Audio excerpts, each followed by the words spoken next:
What would you do if the only way to protect your family was to seal them underground?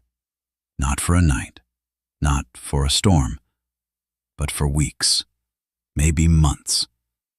Imagine closing a stone door behind you, heavy, circular, immovable from the outside. Imagine lowering oil lamps, hearing nothing but breathing in narrow corridors of rock. Now imagine knowing this was not temporary, that you would return here again and again and again. Beneath an ordinary town in central Turkey lies a city built for exactly that purpose. 18 levels deep, nearly 280 feet below the surface, capable of sheltering up to 20,000 people, with livestock, with water, with ventilation, with places to pray. It was not built in panic.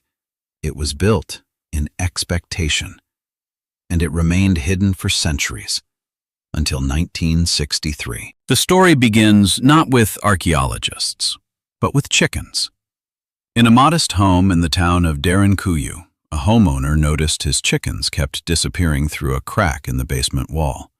Annoyed, he took a hammer and struck the stone. It broke more easily than expected. Behind the wall was not dirt, not rubble, but empty space. Cool air drifted upward, fresh air. That detail changes everything. Fresh air means depth. It means airflow. It means design. He widened the opening and stepped through. The passage sloped downward, carved, not natural. The walls bore tool marks. The floor angled deliberately. This was not a cave. It was constructed. Neighbors were called. Lanterns were brought. Men crouched and descended. The corridor did not end. It branched. Rooms appeared, then more rooms, then vertical shafts. The air remained breathable, stable, controlled. Archaeologists were summoned. What they uncovered was not a cellar system. It was a subterranean city. Storage chambers carved into stone, living quarters, animal stables, wells protected from contamination, ventilation shafts plunging nearly the full depth of the city, massive circular stone doors that could seal entire sections from the inside only. Let that settle. Because humans have used caves for shelter for tens of thousands of years. But caves are found. This was carved, and not carved shallowly, not carved hastily, carved with structural logic, carved with redundancy, carved with the assumption that whatever threat drove them below would return. Early estimates suggest as many as 20,000 people could descend into this system at once. 20,000. That is not a hiding place. That is infrastructure. Infrastructure requires planning. Planning requires belief. Belief requires experience. Which leads to the question that will guide everything that follows. What kind of world produces this? Invasions explain refuge, but they do not always explain 18 levels. Short-term danger produces trenches, emergency shelters, temporary walls. Derinkuyu represents something else. Long-term preparation. Preparation repeated across generations. The deeper archaeologists mapped the structure, the clearer it became. This was not a one-time response. It evolved, expanded, maintained. Children were likely taught how to descend. Families likely rehearsed the movement. Supplies were stored in advance. Ventilation shafts were cleared. Stone doors were tested. This was not desperation. It was discipline. And discipline suggests familiarity with instability. Standing in that basement in 1963, the homeowner did not realize he had uncovered more than a tunnel. He had uncovered a worldview. A worldview that accepted uncertainty as permanent. A worldview that invested labor not only in prosperity above ground, but in survival below it. Because the people who built Derinkuyu understood something essential. The surface is visible. The surface is vulnerable. The surface changes. Stone beneath the earth is quieter, more stable, more dependable. And so they built downward, layer by layer, generation by generation, until an entire hidden city lay beneath their fields. In the chapters ahead, we will descend into that city. We will examine how 2.5 million cubic feet of rock were removed without modern machinery, how fresh air circulates 280 feet below the surface, how thousands could survive underground for months, and why entire communities chose depth over exposure. But before we go deeper, hold this image: a stone door rolling shut, light fading, silence settling, and a civilization that believed preparation, not hope, was the key to survival. Derinkuyu is not just an archaeological discovery, it is a statement. And once you understand it, you may begin to see human history differently. When archaeologists began mapping the chambers beneath Derinkuyu, the discovery stopped being mysterious and started becoming enormous. This was not a hidden corridor. It was a vertical settlement, level after level descending into volcanic rock, connected by narrow passageways and central shafts. 18 floors have been identified so far, though some sections remain inaccessible. Let's consider scale carefully. Estimates suggest that as many as 20,000 people could shelter here at once, along with livestock, stored grain, and water supplies. 20,000. That is not a village. That is a city. To understand the weight of that number, imagine a modern small town, emptied of sunlight, compressed into carved stone corridors, and lowered nearly 280 feet below the surface. This was not a temporary bunker for a few families. It was designed for population-level survival. The upper levels appear to have housed animals, sheep, goats, perhaps cattle. Keeping livestock near the surface would have served two purposes: easier access to ventilation and practical sanitation management. Below that, storage rooms carved into the walls held grain, dried food, and wine. Some chambers show evidence of pressing facilities. Others appear to be communal kitchens. Further down, larger halls emerge, wide enough to gather dozens, perhaps hundreds at once. And deeper still, a cruciform chamber believed to have served as a church. Think about that. You do not carve a chapel underground unless you expect to stay long enough for worship to matter. This is the difference between hiding and relocating. The architecture suggests organization.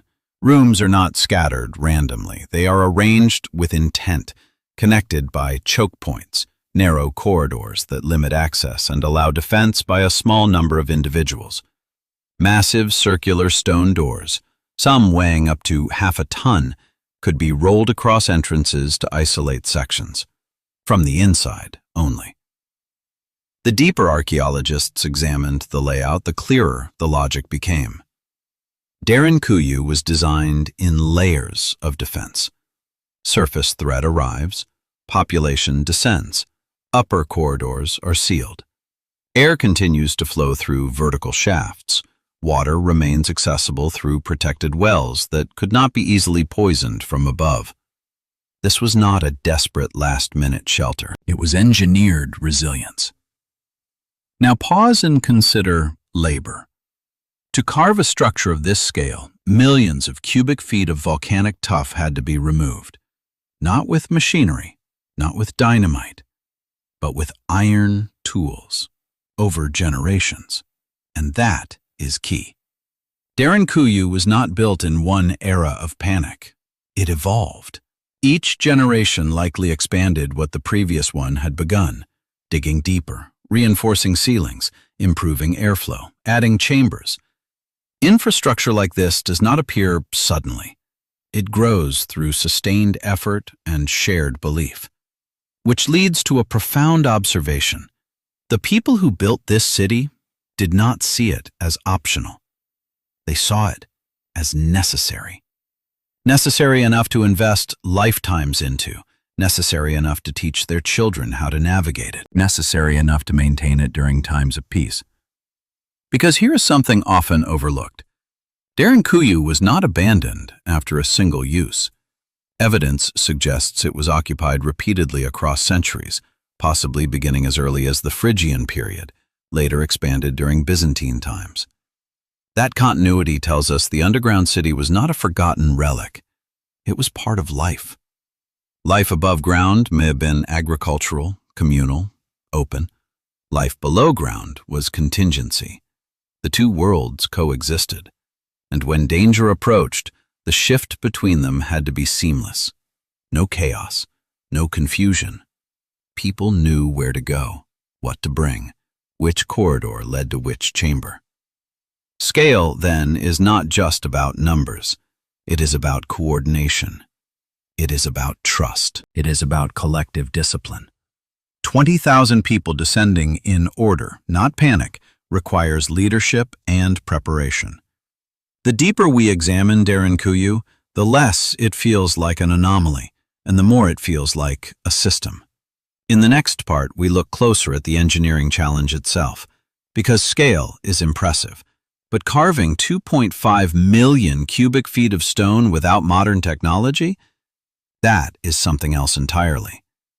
Scale alone is impressive, but scale without function is meaningless. What makes Derinkuyu extraordinary is not simply that thousands could fit inside, it's that thousands could survive inside. Survival underground is a logistical problem. Air, water, food, sanitation, light, psychology. Every one of those variables must be solved before the first family descends. Let's begin with water. Several wells within Derinkuyu extend deep enough to access groundwater directly. Crucially, some of these wells were designed so they could not be accessed from the surface. That is not coincidence. If invaders controlled the town above, they could attempt to poison surface wells. By isolating certain water sources underground, the inhabitants protected their lifeline. Water security suggests anticipation. Next, food. Archaeologists have identified storage chambers carved with careful dimensions, cool, stable environments ideal for preserving grain and dried goods. Some rooms show evidence of wine or oil pressing. Others appear to have functioned as communal kitchens. Food storage underground has advantages: stable temperature, reduced exposure, predictable conditions. But it also requires planning months in advance. You cannot gather supplies in a panic and expect to sustain thousands. This means Derinkuyu functioned not only as emergency shelter, but as part of an ongoing preparedness culture. Now consider airflow. We touched on ventilation earlier, but scale magnifies its importance. One oil lamp consumes oxygen and produces carbon dioxide. Multiply that by thousands of people, animals, and cooking fires, and the atmosphere becomes dangerous quickly.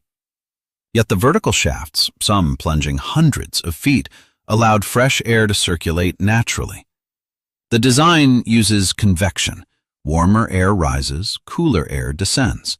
No mechanical system, just physics and understanding. Then there is sanitation. Upper levels appear to have housed animals, strategically placed so waste did not contaminate deeper residential areas. Narrow corridors limited movement but also controlled airflow and isolation.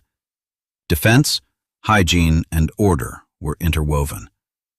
And then we reach the most fragile element: human psychology. Imagine weeks underground. No sunrise, no horizon, no wind. Humans orient themselves by light. Circadian rhythm depends on it. Without external markers, time becomes abstract, which means leadership and structure become essential. There must have been routines, designated responsibilities, distribution systems, perhaps scheduled quiet hours, perhaps organized worship to maintain morale. Because this was not simply about breathing, it was about stability. And stability requires social cohesion.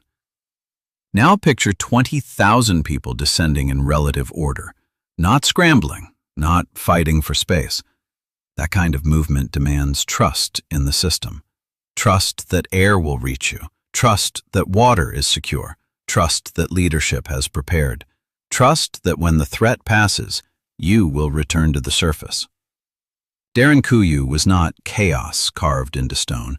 It was coordination embedded in architecture. Each chamber tells us something about priorities.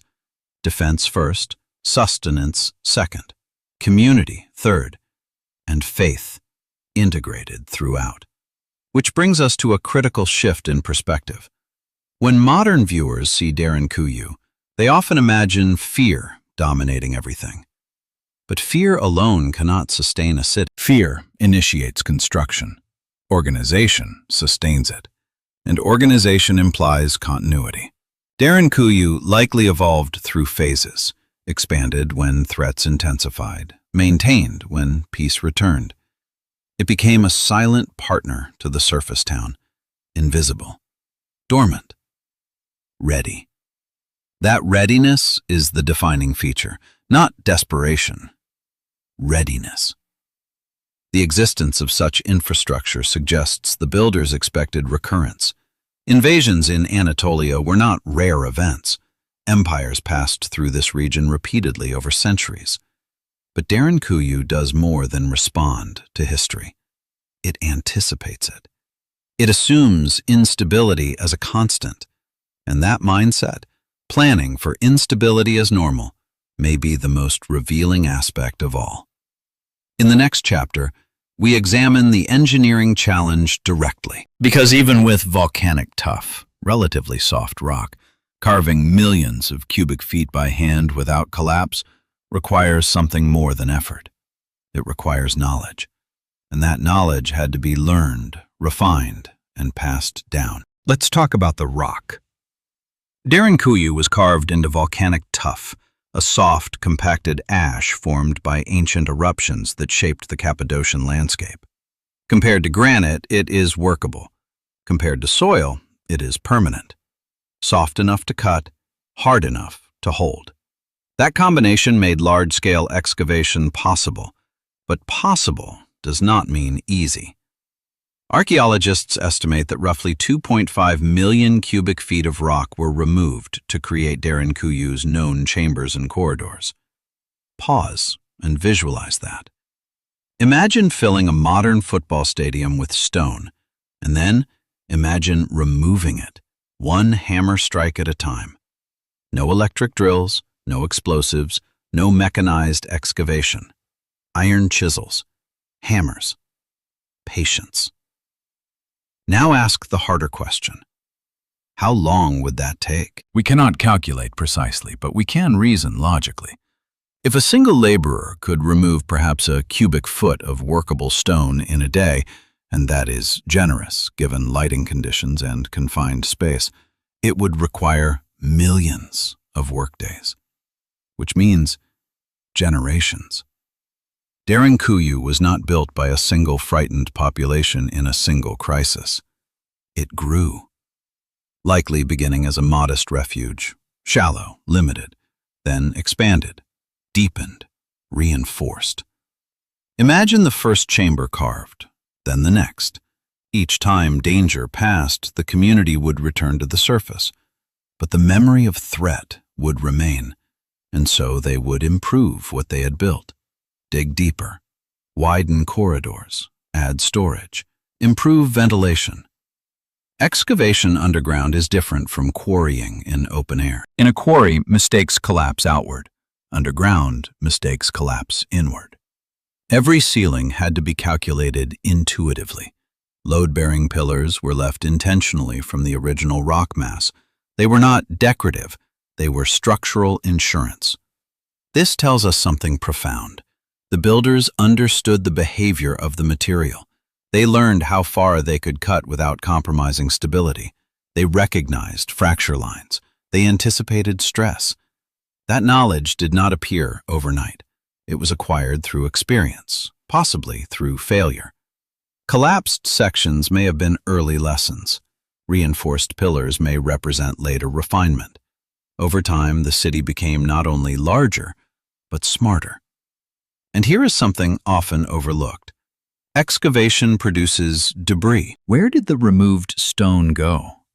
It had to be transported upward through narrow passages, carried out discreetly, disposed of without attracting attention. Because if this system was meant as a defensive refuge, its concealment was critical. Large-scale excavation leaves evidence, yet Derinkuyu remained hidden beneath a functioning town for centuries. That implies coordination beyond simple digging. It implies secrecy, or at least discretion. Now consider lighting. Work underground requires illumination, oil lamps, torches, limited oxygen, smoke accumulation. The builders had to carve ventilation early in the process to sustain further excavation. In other words, infrastructure supported excavation. Ventilation enabled deeper carving. Deeper carving required stronger structure. Stronger structure allowed larger chambers. The system evolved logically, layer by layer. This is not primitive improvisation. It is adaptive engineering. And the scale of commitment reveals something about mindset. Communities do not invest generational labor in optional projects. They invest in what they believe ensures survival.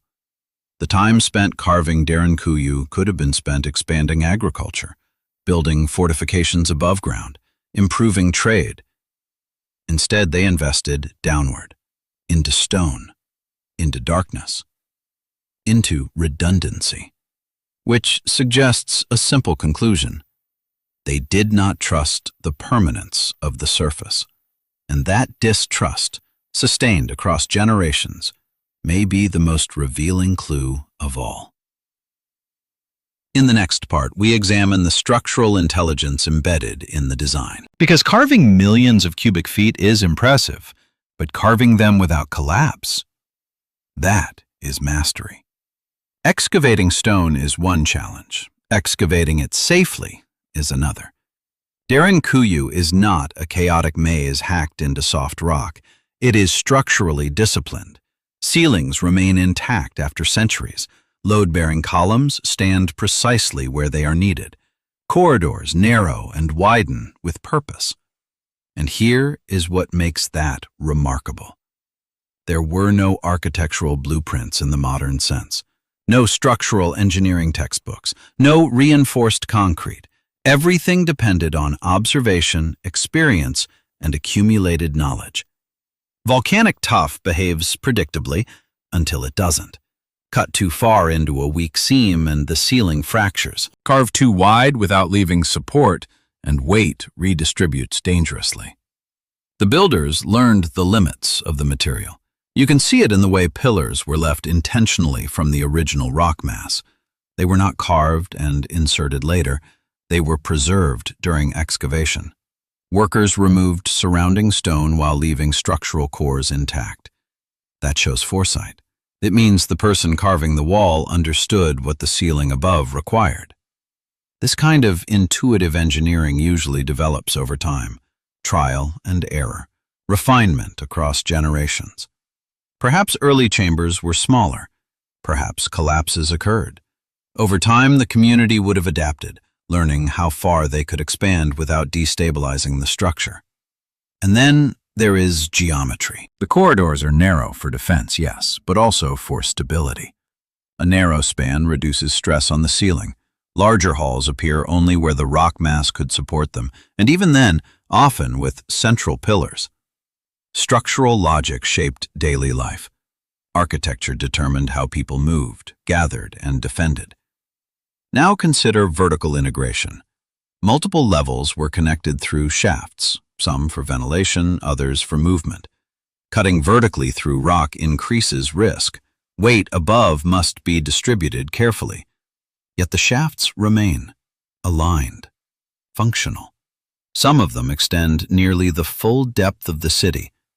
This was not reckless digging. It was layered development.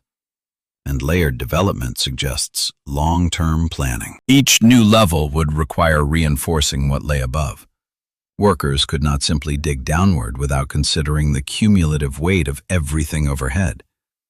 This implies continuity of knowledge. Master builders, or at least master diggers. Skilled individuals likely trained others, passing down understanding of rock behavior the way craftsmen pass down trade secrets, which leads to a deeper realization.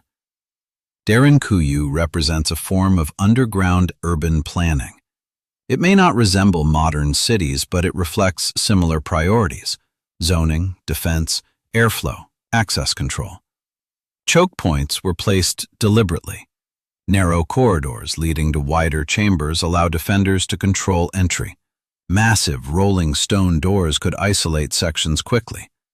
These doors are particularly revealing. Each was carved from a single slab of stone, shaped to fit precisely into grooves in the floor and ceiling. When rolled into place, they sealed corridors completely, from the inside only. This was not random barricading, it was systematic containment. If upper levels were breached, lower levels could be protected. If one chamber was compromised, others could be isolated. Defense was layered, just like excavation. And perhaps most impressive of all, it still stands. Centuries of shifting soil above, weather changes, human habitation on the surface, yet the core structure remains stable. That endurance is proof of competence, not primitive survivalism. Competence. The more we examine Derinkuyu's engineering, the more we are forced to reconsider assumptions about ancient communities. They were not merely reacting to chaos. They were designing against it. They understood risk. They anticipated stress. They built redundancy, and they invested in durability.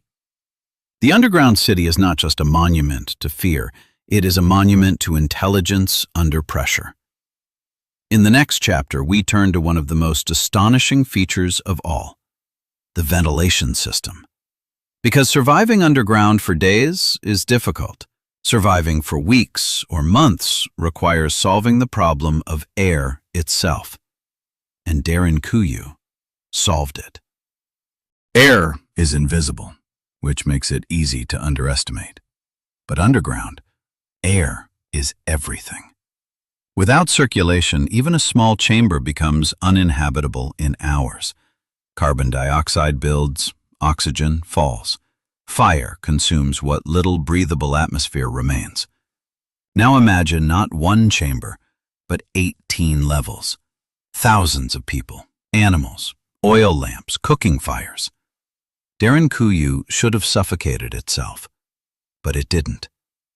Because built into the system are more than 50 ventilation shafts, vertical columns carved deep into the rock, some descending nearly 280 feet from the surface to the lowest levels.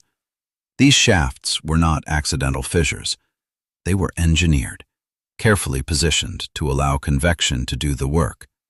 Warm air rises, cool air descends. Even without mechanical systems, airflow can be sustained if pathways are aligned correctly. The builders understood this, perhaps not through physics equations, but through observation, trial, refinement. Some shafts are wide enough for a person to climb. Others are narrow, designed strictly for airflow. Many connect multiple levels, distributing oxygen throughout the structure. What is astonishing is not just that ventilation exists, it is that it works. Even today, visitors notice air moving gently through the corridors. Stone breathes, and this breathing allowed life to continue underground for extended periods. Consider what that means. You cannot build ventilation after the city is complete. Airflow must be integrated during excavation. Shafts must align with chambers. Pathways must remain unobstructed. Ventilation shaped architecture. Rooms were carved in relation to airflow. Animal enclosures were positioned where odor could dissipate upward. Living quarters were located where fresh air circulated most effectively. This was environmental management long before modern engineering. Now pause and imagine the first time a deep chamber was dug. The air would have grown stale quickly. Workers would have felt it. They would have understood immediately that depth alone was not enough. They needed vertical connection. So they cut upward, carefully, creating columns that linked levels together. That is adaptive intelligence. The deeper they went, the more critical airflow became, and each new level increased pressure on the system above it. Air management had to scale with population, and scale it did, which brings us back to the number we discussed earlier.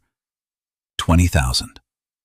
Imagine 20,000 lungs inhaling and exhaling in stone corridors. Without ventilation, the city would become deadly within days. With ventilation, it became sustainable. And sustainability changes everything. It transforms hiding into habitation. It allows for time to wait, time to endure, time to outlast whatever threat drove them below. And that time dimension is crucial, because ventilation tells us they expected to stay longer than a night, longer than a week, perhaps long enough for entire military campaigns to pass overhead. Air is the difference between panic and planning, between temporary refuge and engineered survival. The deeper we examine Derinkuyu, the clearer it becomes that nothing about it was casual. Every shaft, every corridor, every opening in stone was part of a system. In the next part, we look at what that system reveals about mindset. Because solving airflow is not merely technical, it reflects something psychological. It reflects a community determined not just to hide, but to endure. Airflow is not just a design feature. It is a calculation, not written in numbers, but embedded in stone. Let's think practically. A single human at rest consumes roughly half a liter of oxygen per minute. Multiply that by thousands of people. Add livestock, add flame from oil lamps, add cooking fires. The demand increases quickly. Without circulation, oxygen levels drop and carbon dioxide accumulates. Dizziness follows. Then suffocation. This is not dramatic speculation, it is biology. So the builders of Derinkuyu were solving a problem whether they understood it scientifically or not. They were managing life support. The vertical shafts were positioned so that air could move naturally between levels. Warm air produced by bodies and flame would rise through upper shafts. Cooler air would descend through others, maintaining flow. Even narrow passageways contributed to circulation by regulating pressure differences. This was not random architecture. It was responsive architecture. And here is where it becomes even more impressive. Ventilation had to function under multiple scenarios, a few dozen people sheltering briefly, thousands sheltering for extended periods, sections sealed by stone doors, upper levels compromised. The airflow system needed redundancy. If one shaft was blocked, others had to compensate. Some wells also functioned as air channels. Certain vertical columns appear to serve dual purposes, water access and ventilation. Efficiency layered on necessity. Now imagine being responsible for maintaining this system. Regular clearing of shafts, ensuring no debris obstructed airflow, monitoring the scent and feel of the air to detect stagnation. It required awareness and discipline, which means Derinkuyu was not just a construction project. It was an ongoing responsibility. Infrastructure demands maintenance. The presence of a functioning ventilation system suggests the community returned often enough to preserve. You do not maintain air shafts for a refuge you never plan to use. And that detail shifts our interpretation again. This was not a forgotten relic dug in desperation and abandoned. It was integrated into life, maintained, trusted. Now consider the emotional dimension. Breathing comfortably underground changes psychological tolerance. If air feels heavy, anxiety grows. If air moves naturally, calm returns. Ventilation does more than sustain oxygen levels. It stabilizes morale. When people descended into Derinkuyu, they would have known from experience whether the air felt right. and if it did, they would have trusted the system. Trust is the hidden ingredient in all infrastructure. We rarely notice it when it works, but we depend on it completely. Derinkuyu's ventilation system tells us that ancient communities did not merely react to threats. They engineered predictability in unpredictable times. They created controlled environments beneath chaotic landscapes. And that reveals something fundamental about human behavior.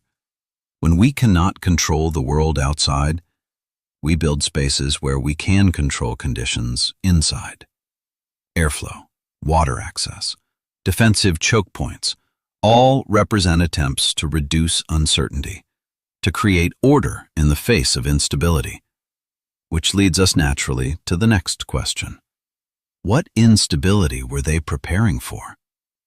Historical records describe invasions, regional warfare, religious conflicts, but the scale and repetition implied by Derinkuyu suggests something more enduring than a single enemy. In the next chapter, we examine that question directly.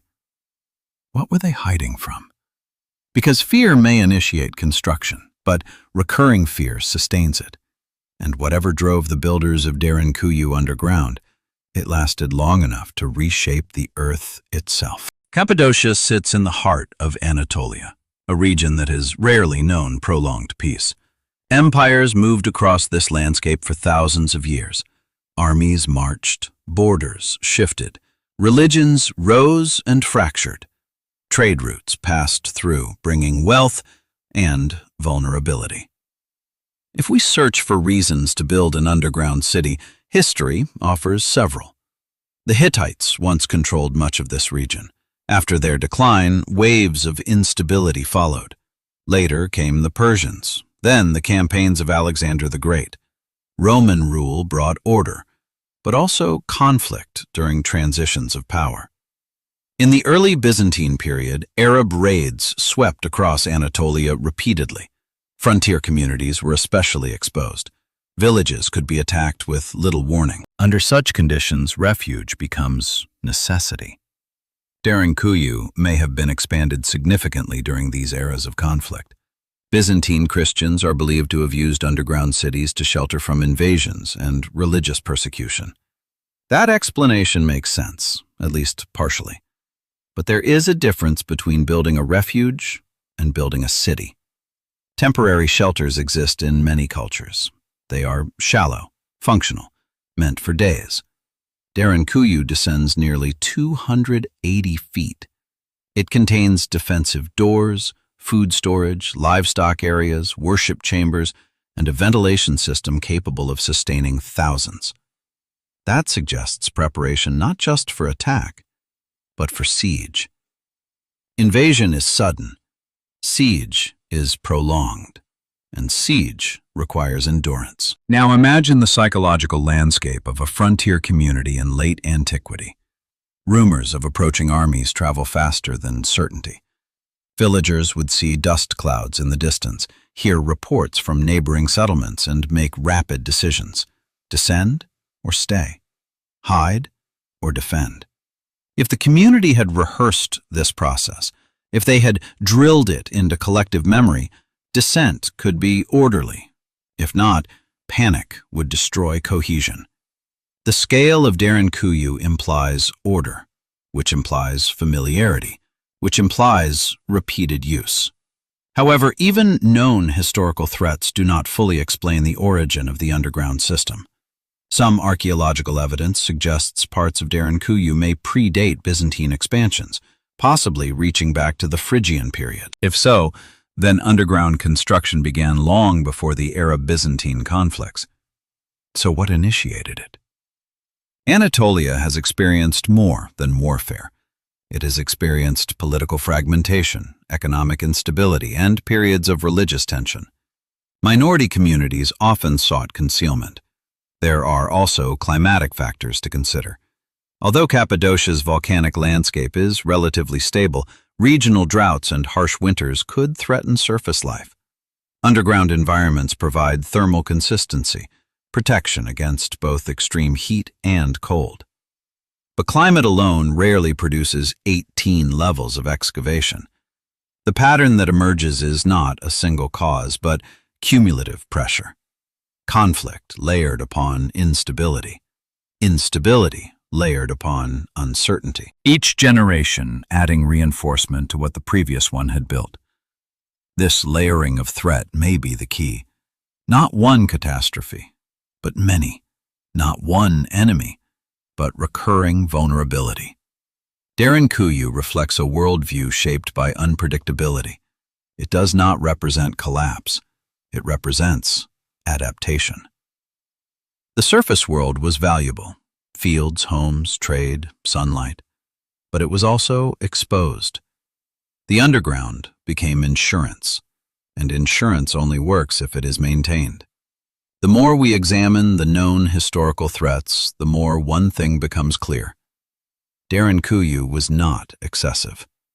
It was rational. In a region where invasion was cyclical and political control unstable, building downward was strategic. Yet something still feels larger.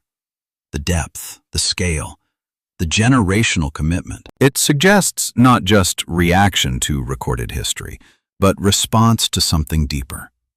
In the next part, we explore the unknown possibilities, because sometimes what a civilization fears most does not leave written records. History records invasions. It documents emperors, armies, and battles. But history rarely records fear. Fear leaves fewer written traces. It survives instead in architecture. And Derinkuyu feels like architecture shaped by something deeper than a single campaign. Let's consider the gaps. If the underground city began in the Byzantine period alone, its scale would already be impressive.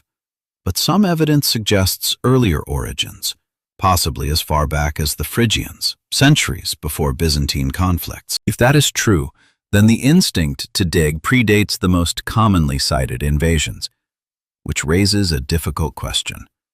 What fear begins quietly enough to avoid detailed record, yet persists long enough to shape generations? There are several possibilities. Religious tension, for example, does not always appear immediately in official chronicles. Minority communities may prepare in silence long before persecution becomes formal policy. An underground city offers concealment, not just from armies, but from authority. Then there is the matter of instability between empires. Regions like Cappadocia often changed hands. New rulers brought new taxes, new laws, new demands. Even if violence did not erupt immediately, uncertainty did. Uncertainty can be as destabilizing as war. If you do not know who controls your land next year, you prepare. But perhaps the most intriguing possibility lies not in political conflict, but in memory. Collective memory. Ancient communities carried stories. Stories of destruction. Stories of raids. Stories of collapse. Even if those events occurred generations earlier, their impact remained. The first chamber dug beneath Derinkuyu may have been a direct response to one traumatic event. But each expansion afterward likely reflected inherited caution. Remember what happened. Remember why we built this. Memory sustains infrastructure, and infrastructure reinforces memory. The underground becomes part of identity. Another factor worth considering is environmental volatility. While Cappadocia is not known for catastrophic volcanic activity during the periods in question, the region has experienced seismic events and climatic fluctuations, earthquakes, harsh winters, crop failures. When the surface becomes unreliable, whether through war or nature, underground stability becomes attractive. Stone does not burn easily. It does not freeze as quickly. It does not betray you with open horizons. Still, even these explanations feel partial, because Derinkuyu is not shallow. It is profound. It descends nearly 280 feet. It integrates defense, storage, worship, airflow, water protection. It reflects not one emergency, but a worldview shaped by recurring vulnerability. And perhaps that is the key. Not a singular terror, but the expectation of terror. The belief that safety above ground is temporary. That belief changes behavior. You begin building redundancy into your life. You invest in fallback systems. You teach your children how to descend calmly. You maintain corridors during peaceful years. You reinforce ceilings even when no enemy is visible. Fear in this sense becomes structured, disciplined, normalized. And once fear becomes normalized, it shapes culture. Derinkuyu may not represent hiding from a mysterious unknown force. It may represent something more relatable, a community that learned, over and over, that history does not remain stable. Empires rise, empires fall. Borders shift, power changes. But stone remains. And so, they trusted the stone. Perhaps the deeper question is not, what were they hiding from? Perhaps it is, what had they already survived? Because civilizations that invest this much effort into contingency planning are not naive. They are experienced. Experienced in loss. Experienced in disruption. Experienced enough to understand that hope alone is not strategy. In the next chapter, we widen the frame beyond Derinkuyu itself, because this underground city was not alone. And when one site becomes part of a network, the meaning shifts again. If Derinkuyu were unique, we might interpret it as an anomaly, an overreaction, an isolated community responding to extraordinary pressure. But it is not alone. Across Cappadocia, dozens of underground cities have been identified. Some are smaller, some are partially collapsed. Others, like Kaimakla, rival Derinkuyu in complexity. This changes everything. Because when a structure appears repeatedly across a region, it ceases to be a singular response. It becomes a strategy. Kaimakla Underground City, located only a few miles from Derinkuyu, descends multiple levels into similar volcanic tuff. It contains storage chambers, ventilation systems, and defensive doors, strikingly similar in design. This is not coincidence. It suggests shared knowledge, shared techniques, possibly even coordinated planning. In some cases, underground corridors are believed to connect different cities over considerable distances, though not all such claims are fully verified. Even without confirmed long tunnels, proximity alone implies cultural transmission. Communities learned from one another, improved upon previous designs, refined airflow systems, adjusted defensive layouts. This was not experimental architecture. It was iterative. The Cappadocian landscape itself may have encouraged this approach. The volcanic tuff that formed the region is uniquely suited to excavation, soft enough to carve, yet durable enough to remain stable for centuries. Geography made it possible. History made it necessary. Now imagine this region during periods of instability. Multiple villages, each equipped with underground infrastructure. When danger approached, entire populations could vanish from sight. From the perspective of an invading force, villages might appear abandoned, doors open, fields empty. No visible defenders, but beneath the surface, life continued. That is strategic concealment on a regional scale. It implies more than fear.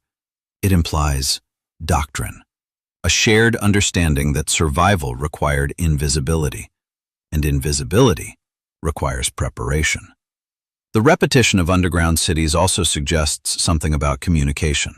Techniques for carving pillars, shaping rolling stone doors, and aligning ventilation shafts would not remain isolated for long. Craft knowledge travels. Builders from one community might assist another. Stories of successful refuge would spread. Over time, underground construction would become normalized, an expected feature of settlement in this landscape. This normalization is crucial Because once infrastructure becomes expected, it shapes planning from the beginning. Surface homes might be positioned above potential shafts. Villages might be established with underground expansion in mind. Derinkuyu, then, was not simply discovered in 1963. It was inherited, layered beneath generations who may have known only parts of its full extent. And this layered inheritance reinforces a central theme. The underground was not emergency improvisation. It was integrated into regional identity. Even today, Cappadocia is famous for its carved rock dwellings, monasteries, and subterranean spaces. The instinct to carve into stone runs deep in this landscape. But Derinkuyu and its neighboring cities represent the most extreme expression of that instinct, a complete alternative world beneath the visible one.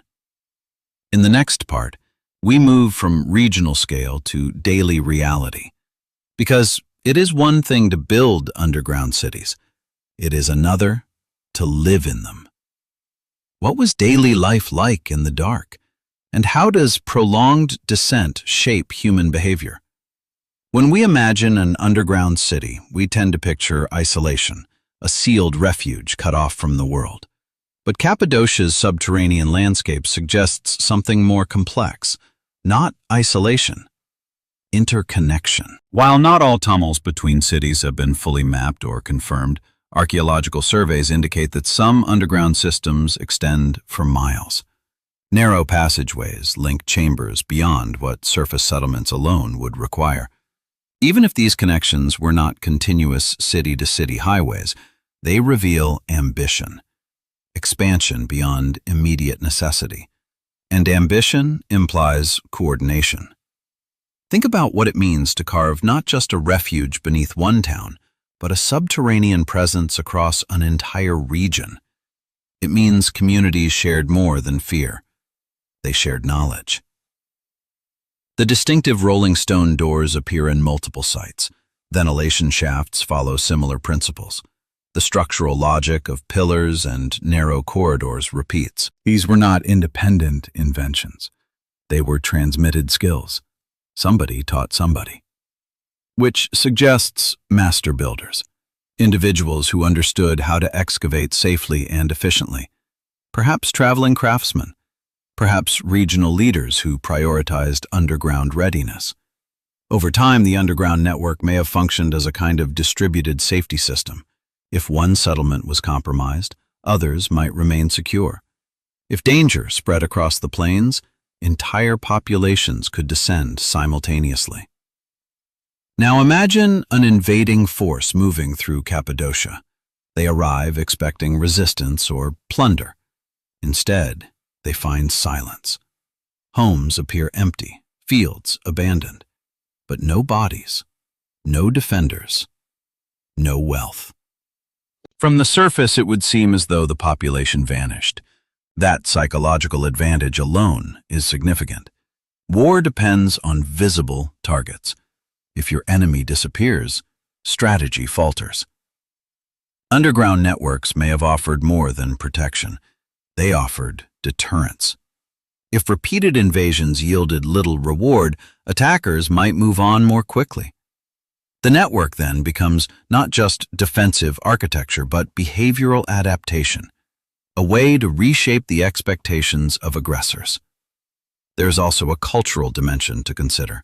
Shared underground systems foster shared identity.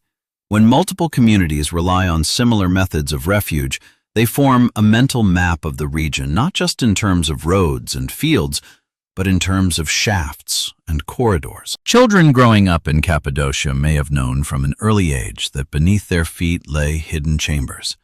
Even if they never saw the deepest levels, the concept would have shaped how they understood security. Security was not defined solely by walls above ground.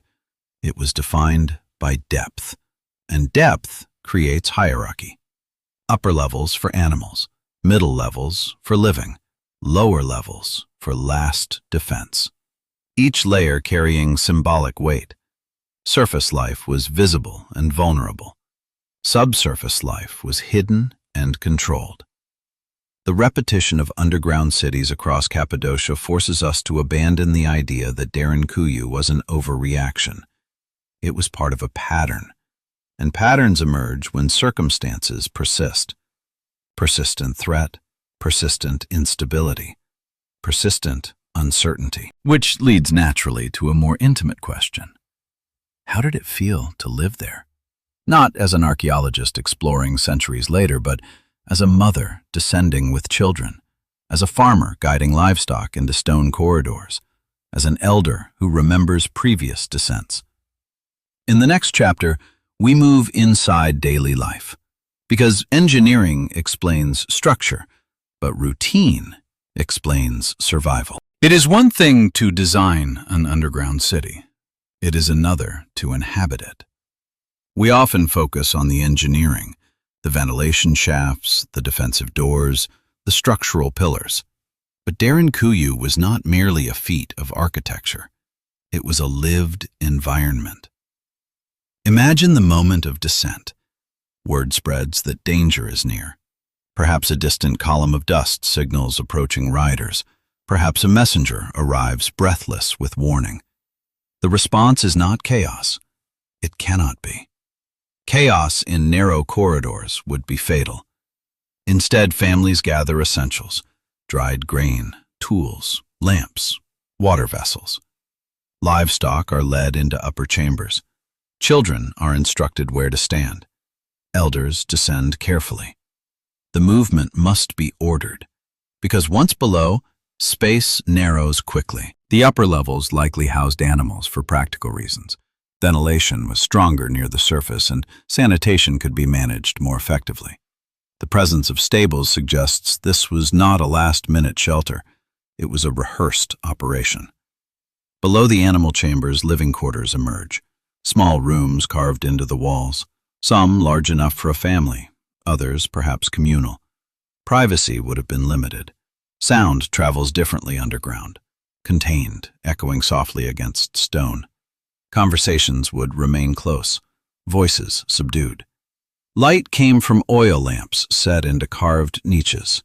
The glow would flicker along rough walls, casting shifting shadows. Without sunlight, time changes. Days are no longer measured by horizon or shadow. Instead, time becomes structured by routine. Food distribution, water collection, lamp maintenance, perhaps communal prayer, perhaps storytelling to calm children. Routine becomes survival. Now consider air. We have discussed ventilation, but its psychological impact is equally important. If the air felt stagnant, anxiety would rise. If it moved gently, confidence would return. Breathing is instinctive, but awareness of breathing in confined space is heightened. Comfortable airflow would reinforce trust in the system. Trust that this refuge works. Water access would be regulated carefully. Wells carved within the city provided security against contamination from above. Food stores would be rationed deliberately. Months of preparation might sustain weeks underground, but only if discipline held. Which means leadership mattered. Someone organized descent. Someone allocated space. Someone managed supplies. Derinkuyu was not a spontaneous gathering in caves. It was coordinated habitation, and habitation shapes behavior. Children growing up in such a region would not see the underground as foreign. They would see it as familiar, perhaps even comforting. Stone does not change with weather. Stone does not shout. Stone does not burn easily. In times of fear, predictability becomes soothing.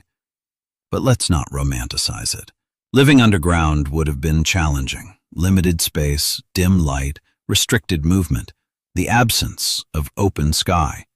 For weeks, perhaps longer.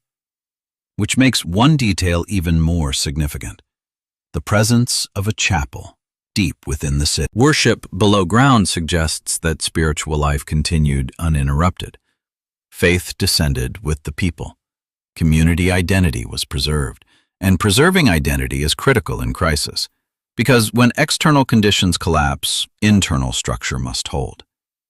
Derinkuyu was not merely about hiding from danger.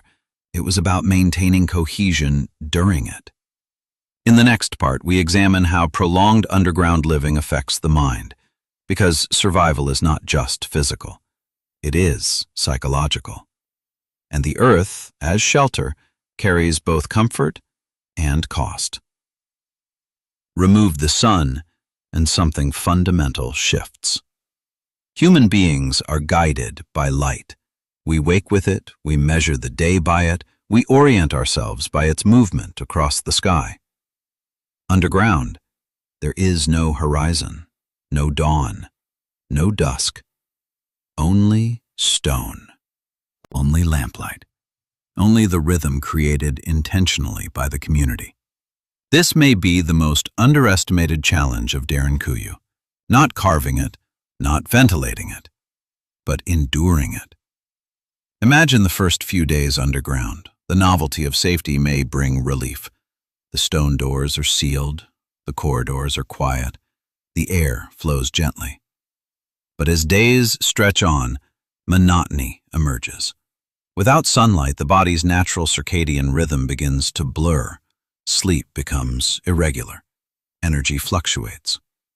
In such conditions, structure becomes essential. There must have been scheduled routines, perhaps designated hours for cooking, for tending animals, for maintaining lamps, for prayer. Structure substitutes for sunrise. Now consider children. Children adapt quickly, but they also crave space and stimulation. Underground corridors are narrow.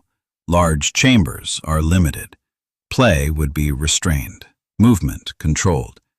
Parents would have needed to maintain calm, not just for safety, but for morale.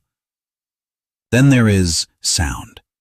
Above ground, the wind moves freely. Birds call. Distant activity hums. Below ground, sound is contained. Footsteps echo softly. Voices reverberate briefly, then fade. Silence becomes thick. For some, that silence might feel protective. For others, oppressive. Psychological endurance in confined space depends heavily on shared trust.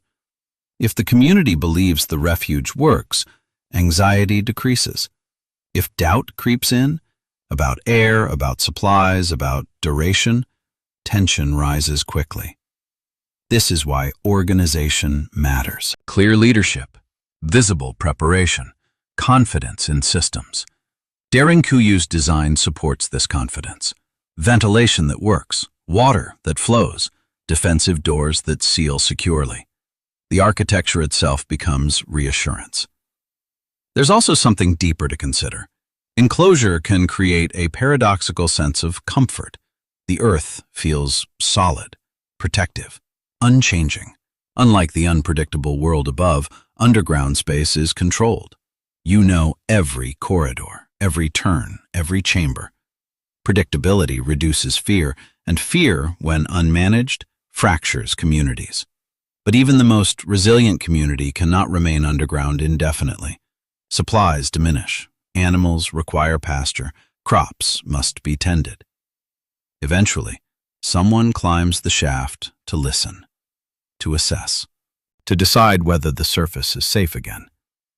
That moment, emerging back into sunlight after weeks in darkness, must have been disorienting. Light overwhelming, air vast, space expansive. Returning to the surface would not feel the same as before, because once you have experienced prolonged descent, the surface world appears more fragile. You have seen the alternative. You have inhabited the fallback, and that changes perspective. Derinkuyu was not merely a place to survive danger. It was a reminder that survival requires discipline, psychological discipline, collective patience, trust in preparation. In the next chapter, we move beyond daily life to something more abstract. Why did they keep building? Why expand level after level, generation after generation? Because initial refuge explains digging, but sustained expansion reveals philosophy, and philosophy leaves its mark in stone. The first chamber beneath Derinkuyu may have been modest, a shallow refuge. a temporary safeguard against a specific threat. But what we see today is not modest. It is immense, which means something happened between the first excavation and the 18th level. They kept building, and that decision, to continue digging even after immediate danger passed, reveals more than fear. It reveals continuity. Imagine the earliest generation who carved a small refuge. They survived whatever threat drove them below. Eventually, they returned to the surface. Life resumed. Fields replanted, homes repaired, children born. Yet the tunnels remained. Perhaps partially sealed, perhaps maintained. And when the next threat appeared, they descended again. This time the refuge proved useful, but insufficient. Too cramped, too shallow, too exposed. So after returning to safety, they expanded it, just a little deeper. A few more chambers, reinforced passages, better ventilation. And then time passed. Peace, perhaps, or relative stability. But the memory of vulnerability lingered. The next generation inherited not only farmland and livestock, but unfinished corridors. They inherited the lesson. The surface cannot always be trusted. And so they continued. Digging is labor-intensive. It requires coordination and time that could otherwise be invested in visible growth, larger homes, improved fortifications, expanded trade. Instead, this community invested in what could not be seen.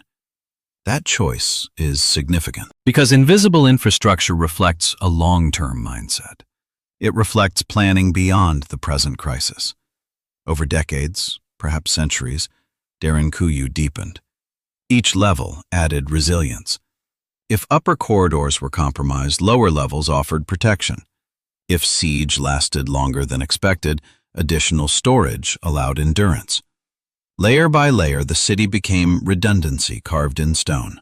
Redundancy is expensive. Modern societies invest in backup systems, emergency reserves, insurance, fail-safes.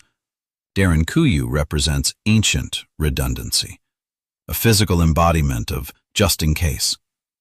And here is where the psychological dimension returns. Once a community experiences survival through underground refuge, confidence in that method grows. Success reinforces commitment. If descent saved you once, you trust it next time. And trust justifies expansion. Which means Derinkuyu likely evolved through cycles: threat, refuge, return, expansion, maintenance, repeat. Each cycle strengthening both structure and belief. Over time, the underground may have shifted from emergency space to integral identity. Children growing up in the region would not see it as extraordinary. They would see it as normal, a second home, a necessary companion to life above.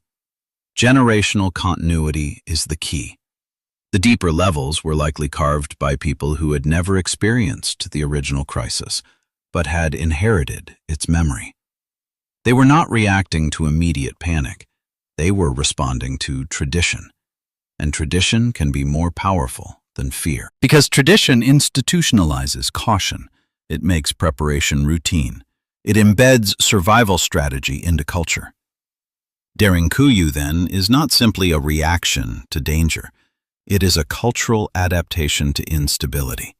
An adaptation so persistent that it reshaped the landscape itself. In the next part, we explore what this reveals about human nature.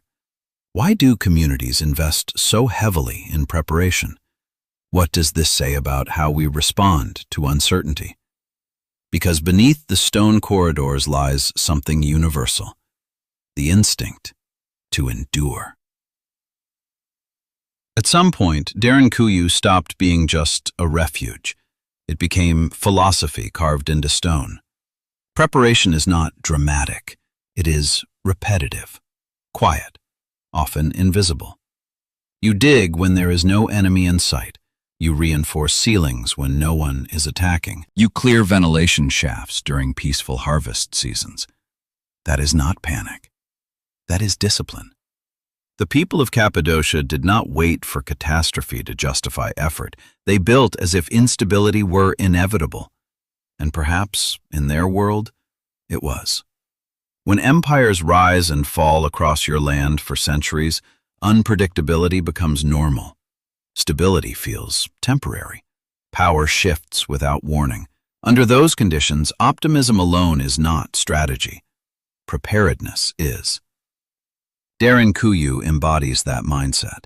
It is a declaration that survival requires planning for scenarios you hope never occur. And planning at this scale requires collective agreement. Everyone must believe the effort is worthwhile. Digging 18 levels deep into stone consumes time and energy. It diverts labor from visible progress above ground. Why choose that path? Because visible progress can be destroyed quickly. Stone below ground is harder to erase. The underground city represents investment in continuity rather than expansion. Surface life may grow, but underground life guarantees fallback. This duality is fascinating. Two parallel worlds, one visible, vibrant, exposed, one hidden, structured, protective. The people who built Derinkuyu understood that both were necessary. We often think of ancient societies as reactive, responding to events as they happen. Derinkuyu suggests something different. Proactive resilience, building systems that anticipate disruption. The philosophy of preparedness reshapes behavior over time. Children raised in such a culture learn caution naturally. They see maintenance as routine. They understand descent procedures as part of life. Preparedness becomes normalized. And when something is normalized, it no longer feels extreme. It feels wise. Modern societies also build underground. Bunkers, storm shelters, data vaults, emergency reserves. The difference is scale of awareness. Derinkuyu was not hidden from its builders. It was known, respected, maintained, and perhaps even trusted more than the structures above. There is a subtle psychological comfort in having a fallback. It reduces anxiety.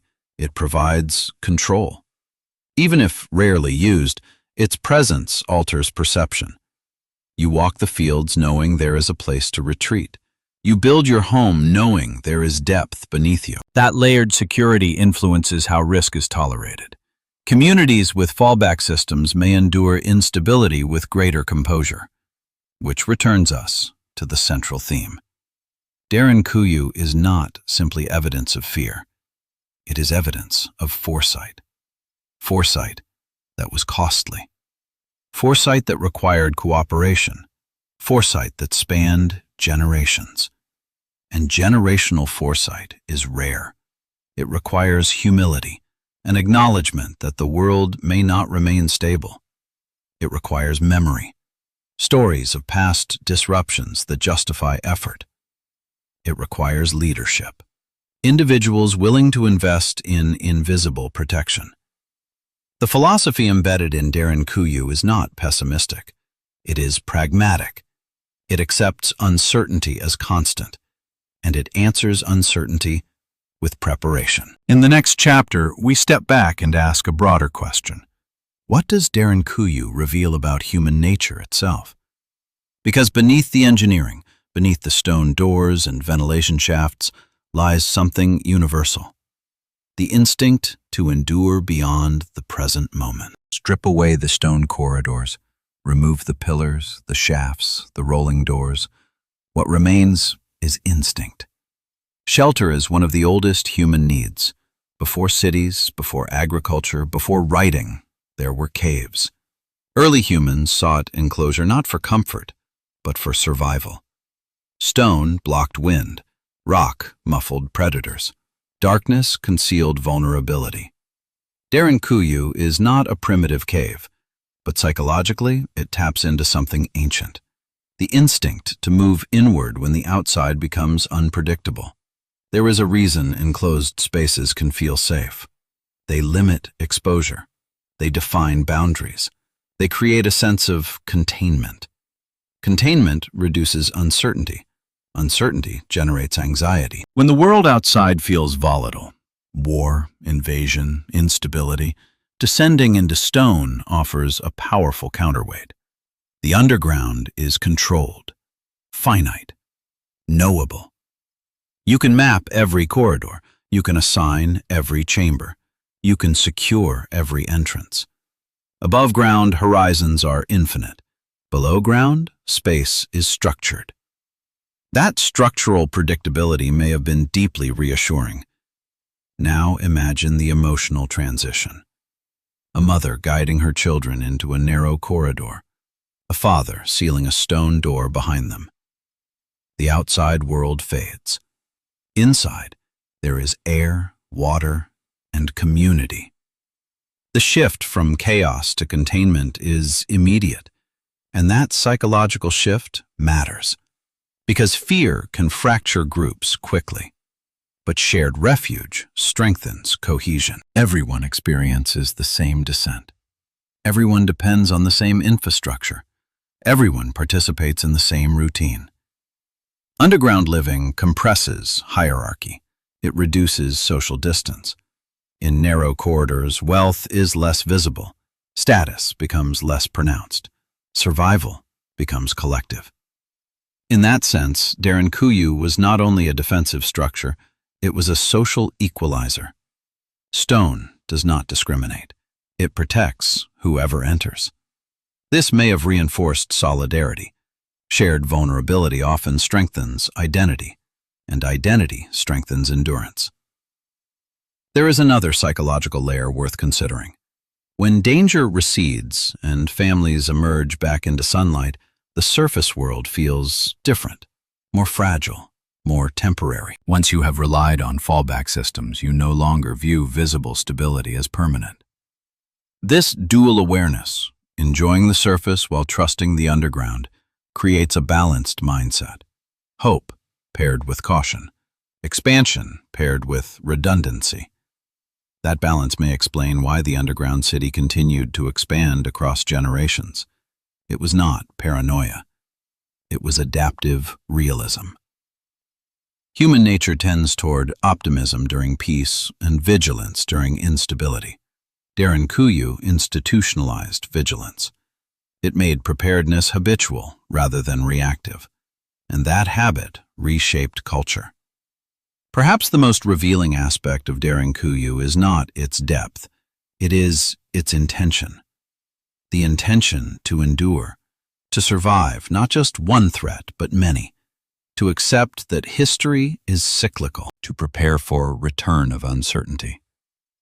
The underground city becomes a metaphor, not for hiding, but for resilience. In the next part, we bring this reflection to its conclusion, because Derinkuyu is not just about ancient Anatolia. It is about a pattern repeated across human history. When faced with instability, we adapt, sometimes upward, sometimes outward, and sometimes downward. Derinkuyu is not the only underground refuge in human history. Across continents, cultures have retreated into caves, tunnels, and hidden chambers when danger approached. From desert fortresses to mountain monasteries, from wartime bunkers to modern fallout shelters, the instinct repeats. When instability rises, we look for depth. The pattern is ancient. The form changes. Stone corridors in Cappadocia, reinforced concrete in the 20th century, but the principle remains the same. We build fallback systems. We create layers of security. We prepare for interruption. Derinkuyu represents one of the most sophisticated early expressions of that instinct.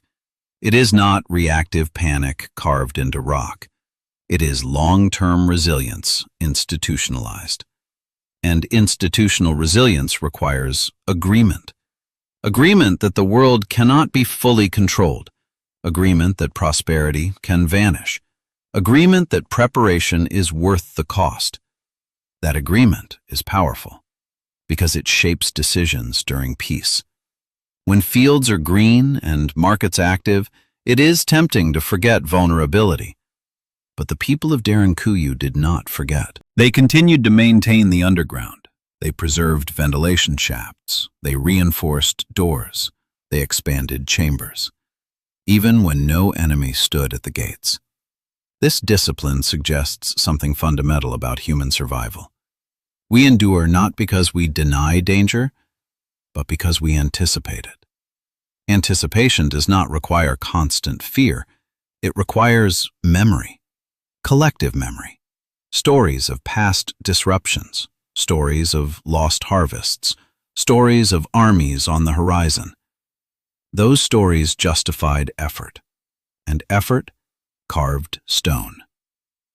There is another dimension to this pattern. Depth symbolizes protection. In architecture, foundations anchor buildings. In psychology, depth implies stability. Going underground reverses the usual orientation of progress. Instead of building upward toward the sky, you build downward into certainty. It is a physical expression of humility, acknowledging that the visible world is not always safe, acknowledging that resilience requires backup. Modern societies often assume that technology guarantees permanence, but Derinkuyu reminds us that permanence is fragile. Empires believed themselves eternal. Many are gone. The underground city remains. Stone outlasted banners. Ventilation shafts outlasted rulers. Preparedness outlasted politics. That is the enduring pattern. Civilizations that survive are not necessarily the most powerful. They are often the most adaptable. Adaptability includes redundancy, fallback systems, hidden infrastructure. Derinkuyu embodies that principle. It shows that human ingenuity is not only expressed in monuments and temples above ground. It is expressed in quiet systems below ground. Systems built not for glory, but for continuity. And continuity is the ultimate goal of civilization. In the final chapter, we step back one last time, because Derinkuyu is more than an archaeological marvel. It is a mirror, a reflection of how humans respond to uncertainty. When the horizon darkens, we do not always charge forward. Sometimes we reinforce. Sometimes we retreat. Sometimes we descend. And in that descent, we reveal who we are. Stand once more at the entrance of Derinkuyu, not as an archaeologist, not as a tourist, but as a human being. The corridor descends quietly. The air is cool, steady, almost reassuring. The stone walls show the marks of tools that shaped them centuries ago. Each mark represents intention, effort, belief. As you step downward, something becomes clear. Derinkuyu is not simply a defensive structure. It is a decision repeated across generations, to invest in resilience, to carve stability into uncertainty, to accept that the world above may not always remain predictable. That acceptance is not pessimism. It is maturity.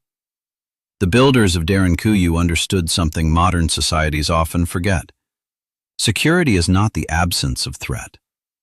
It is the presence of preparation. The underground city did not eliminate danger. It managed it. It reduced exposure. It bought time. Time to wait. Time to endure.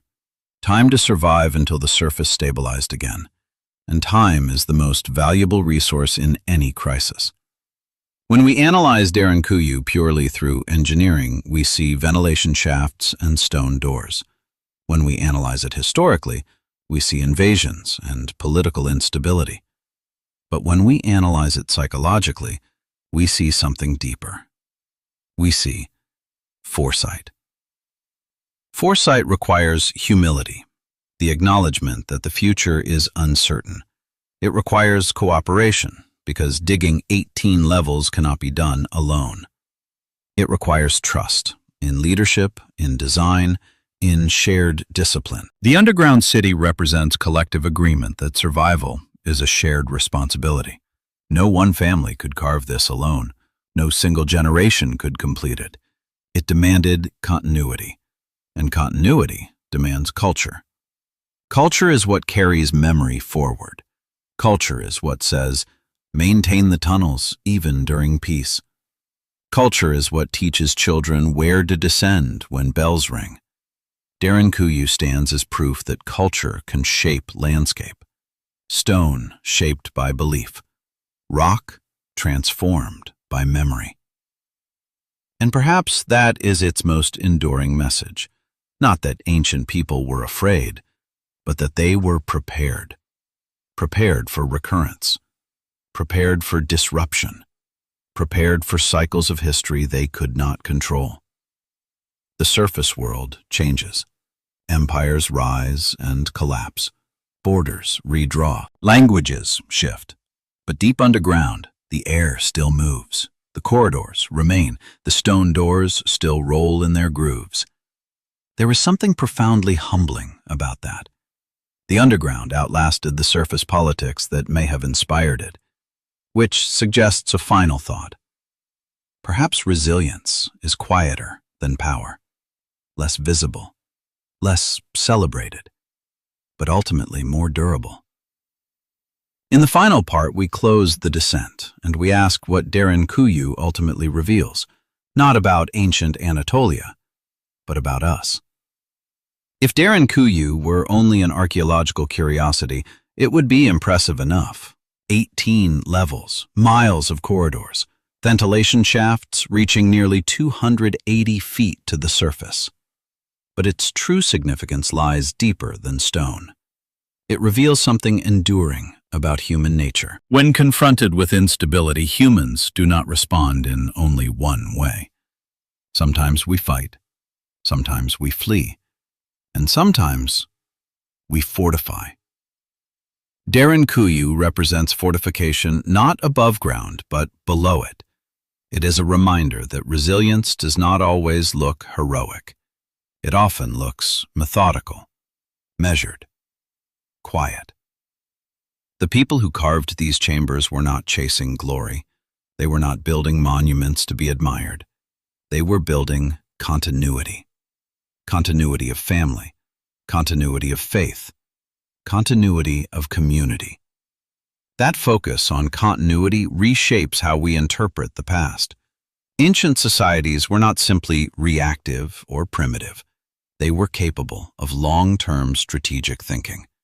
They recognized patterns in history, invasion, instability, disruption, and they responded with structure carved into rock.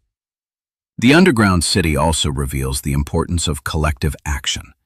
No single individual could have created Derinkuyu. It required cooperation across generations, shared labor, shared belief in the value of preparedness, shared trust that the effort would matter. Trust is the hidden architecture behind visible architecture. Without trust, there is no discipline. Without discipline, there is no maintenance. Without maintenance, there is no survival underground. Derinkuyu functioned because people believed in it, believed in the necessity of redundancy, believed in the wisdom of depth. And perhaps most strikingly, Derinkuyu reveals that fear does not always paralyze. Fear can motivate planning. It can inspire innovation. It can strengthen cohesion. The instinct to descend when danger approaches is not weakness. It is adaptation. Adaptation is always to find human survival.